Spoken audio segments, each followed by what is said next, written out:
I was in the world of writing software, being an engineer, and he was in the world of picking stocks. And I just had never been attracted to that for myself. And yet, as soon as he was asking me about IBM or Hewlett-Packard and how they priced their product and how things were changing and what the nature of the competition was, what I would do if I got to run those companies, I could see that his investing was just an outcome from having this incredible model of business and business value. And so, I got to ask him lots of questions, and our first meeting turned into a day-long discussion, and I was, you could say, smitten by the opportunity to talk with Warren about all these topics. Warren, when I first met him, didn't use a computer whatsoever. However, within 3 years of my meeting him, by 1994, he was starting to do online bridge. And in fact, his online bridge was so extensive that he'd spend over 20 hours a week, but just doing that one thing for quite a while. Today, he's quite avid at browsing in his home, where he'll look up currency prices or trading numbers or various articles. So he's a pretty adept browser, but it was bridge that got him to get familiar with the keyboard and get to be reasonably capable. Well, the way Warren has it structured, you have an incredible person doing everything that needs to be done. But it's kind of inverted, where Warren is picking the business for its dynamics, buying often 100% of it. And there's actually more value in the fully owned businesses now than in the investment portfolio. And because he's picked the manager who's dedicated to the details, the specifics of that business, he gets a world-class operator. He's simply taking whatever excess capital comes out and redeploying it in a business that can grow its opportunities because of that. So the dialogue between Warren and the manager is, is the manager still excited about his job, still dedicated to it? So rarely there'll have to be a succession. And then the capital issue. Does that person want more capital than they've made because they have opportunities, or are they generating capital? And then Warren takes and spreads that around the different things inside the company. So Warren does what Warren is incredibly good at, including picking that person, but it doesn't include knowing the pricing of the jewelry or the, should there be a new box of candy brought out or anything like that.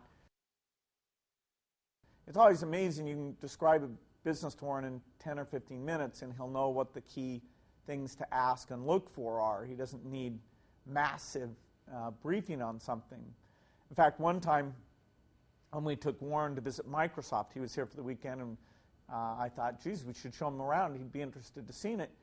So after we'd spent about a half day doing it, he says, now I've toured Microsoft more than any business that I own. Because on-site tours are not part of how he does his analysis.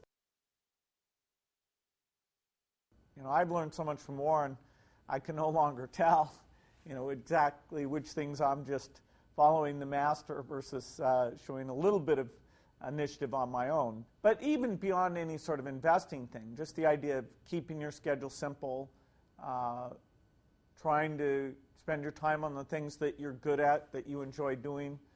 There's a philosophy of life of embracing people, having fun at what you do, doing it with some humor, that I'll always strive to do those things nearly as well as Warren does. Well, Warren doesn't like extraneous things, either on his schedule or to own, and so he's in the same house he's had since the 1950s. It's a reasonable house by Nebraska standards, but you go up to the top floor. He's got the train set that he played with when he was young. It's there. He's got a lot of books that he's read, but there's nothing fancy about it. It's just a nice house in a Omaha neighborhood. Well, Warren and I had been talking about giving money away for a long time, and at one event where he had some friends together, I talked about the early work of the Gates Foundation and this global health, and the amazing fact that for a few $1,000s you can save a life, and that there's great progress being made, and how the pieces need to be pulled together a little more energetically. So it was fun for him to see how engaged I was, that it was the same type of engagement that I had in my Microsoft work.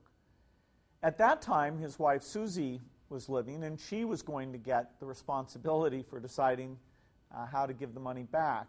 And so it was actually a tragic thing that she died younger than Warren. And then fairly quickly after that, he mentioned that he was considering some of the wealth coming to the foundation my wife and I had. That was a complete surprise to me. And I said, wow. The first time he said it, I thought, well, that's at least being nice. He's saying that it would be rational to do that. He's not really saying he's going to do it. But the second time he brought it up, I knew he was considering it seriously, because Warren doesn't joke around. It was something on his mind.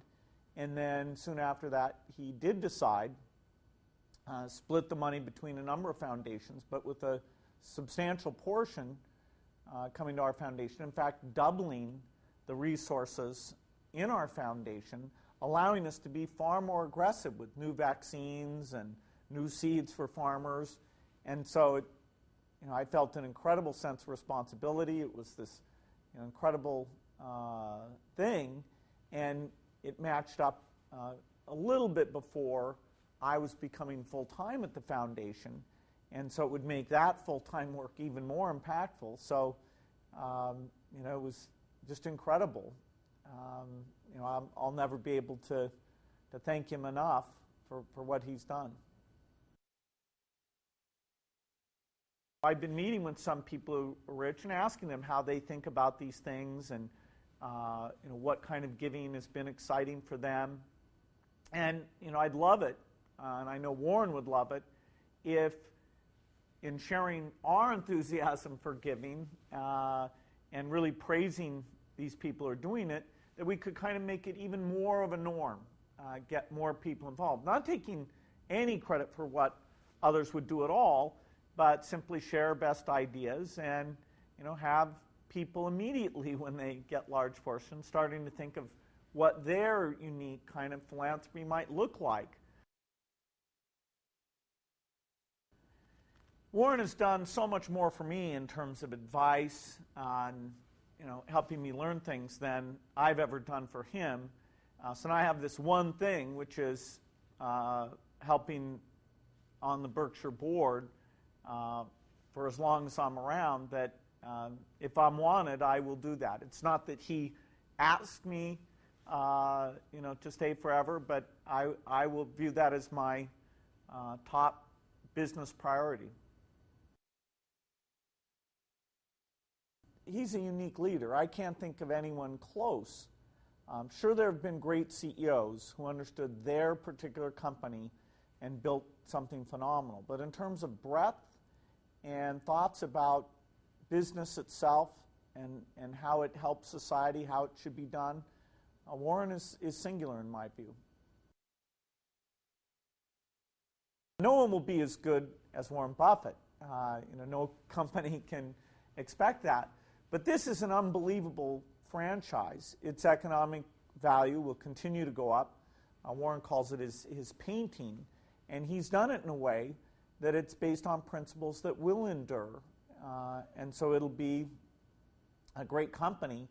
Certainly Warren is owed that, and I feel with the way he's got them set up and the people will help out, that's going to be achieved.